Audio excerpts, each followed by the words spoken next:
Hey, everybody, and welcome to the Fantasy Football Post. I'm your host, Sid Rosenberg, for OpenSports.com and the National Football Post. Joining me today to cover all the fantasy angles is the great fantasy expert at NFP, my good buddy Joe Fortenbaugh. Good morning, Joe. How are you, pal?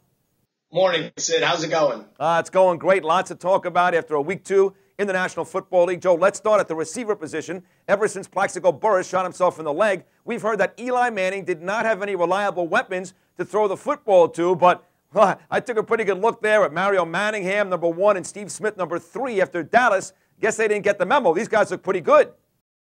No, not at all. They didn't get that memo. And that Sunday night game, I think, was a coming-out party for both of them. Manningham more so than Smith. I think anytime you have receivers rolling up numbers, it's always nice to see. But when there's inconsistency in terms of how many receptions, that might be something people worry about. But Manningham, 10 receptions for over 150 yards. And a score. Very impressive performance. Eli's been looking for guys to step up. Him and Smith looked outstanding. I expect it to continue. Agreed. Now, the same scenario also existed in Chicago, Joe, but a little-known spark plug, I should say, showed some fantasy value as well this past Sunday. The owners dare bite on Johnny Knox.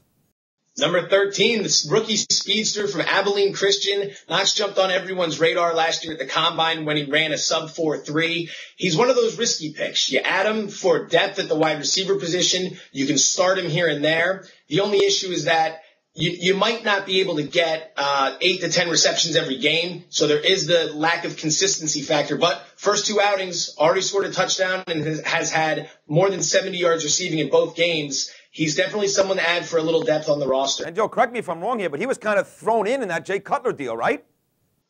Yeah, he was drafted from Abilene Christian, but the deal was when they opened the season, he was supposed to be on the inactive list, and because of a late scratch, he got into the lineup, made some plays against the Packers, and suddenly, there you go. Gotcha. Okay, now the Saints have been shredding opposing defenses thus far, Joe, but Lance Moore and Mike Bell joined Pierre Thomas on the injury report. What's the fantasy prognosis on these guys, Dr. Joe?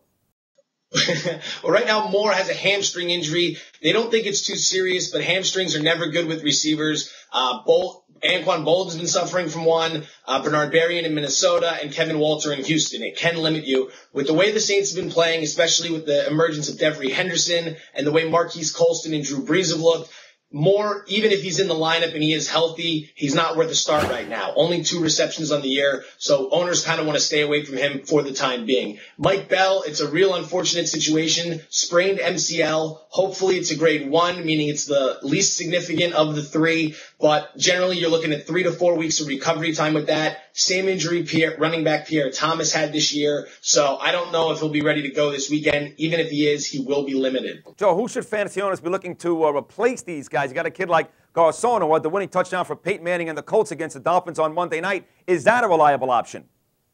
I think at wide receiver, Pierre Garcon is someone you want to look at. Only 1 catch for 45 yards. It came on a nice hitch route. Manning's a great quarterback, and anytime you have a receiver that you're looking for and he plays on a great offense, great coach, great quarterback, that's a plus. Now, you obviously want to see more out of someone like him, but if you are in some trouble and you want to add some depth, Garcon is the guy to look for. Someone needs to step up now that Anthony Gonzalez is hurt. He could be the guy.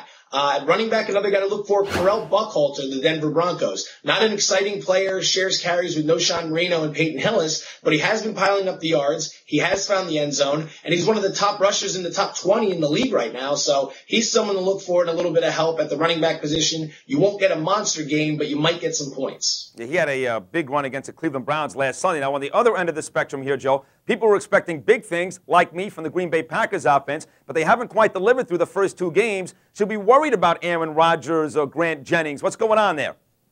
Nah, no reason to worry about Green Bay. They played 2 tough defenses early in the year. I know that a lot of people think Cincinnati's a pushover, but they're not. They've been playing some very good defensive football this year. They're one of the top teams. They rank in the top 10 in terms of points allowed. They've been playing very tough defense. So I think Green Bay, they're struggling a little bit. They had the Bears, they had the Bengals, but Greg Jennings, Donald Driver, Aaron Rodgers, Ryan Grant, very dynamic offense, several weapons to choose from. Still early in the year, as Green Bay works out the kinks on offense, this unit will light it up. I said Grant Jennings. Obviously, I meant Ryan Grant and Greg Jennings, but that whole unit right now is struggling for the Green Bay Packers. All right, Joe, time to buy, time to sell. Here we go, our favorite part of the program. Let's start with this. Tennessee Titan running back Chris Johnson. Monster day, almost 300 total yards and 3 touchdowns versus Houston. How about Chris Johnson?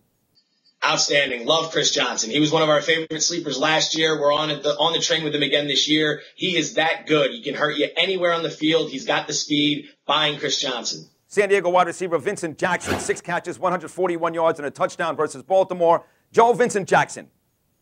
Buying him as well. He's one of our favorite players. 6'5" wide receiver. He plays in a vertical passing offense with a $100 million quarterback. They're going to throw the football. I mean, for everyone out there, who'd you think they were going to throw it to? It's Vincent Jackson. Buccaneer quarterback Byron Leftwich goes for 300 yards and 3 touchdowns in a loss to the Bills last week. How about Byron Leftwich?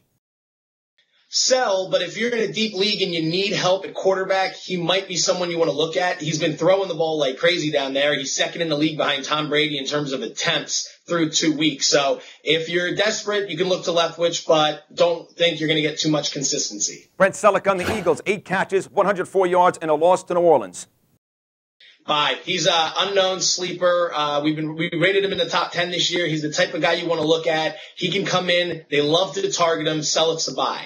Last guy, Edelman for the Patriots, 8 catches, 98 yards in the loss to the Jets. It would be a buy depending on what happens with Wes Welker. When Welker comes back from the knee injury, Edelman's role will be decreased. Joey Galloway's on the roster, Randy Moss as well. I'd sell on Edelman. Awesome job here, Joe. Lots of information. As always, terrific work. This has been fun. Thank you so much. Good stuff, Sid. Thank you. All right, Joe. We'll see you again on Thursday for more fantasy football coverage. And, of course, check out all his work, NF Post.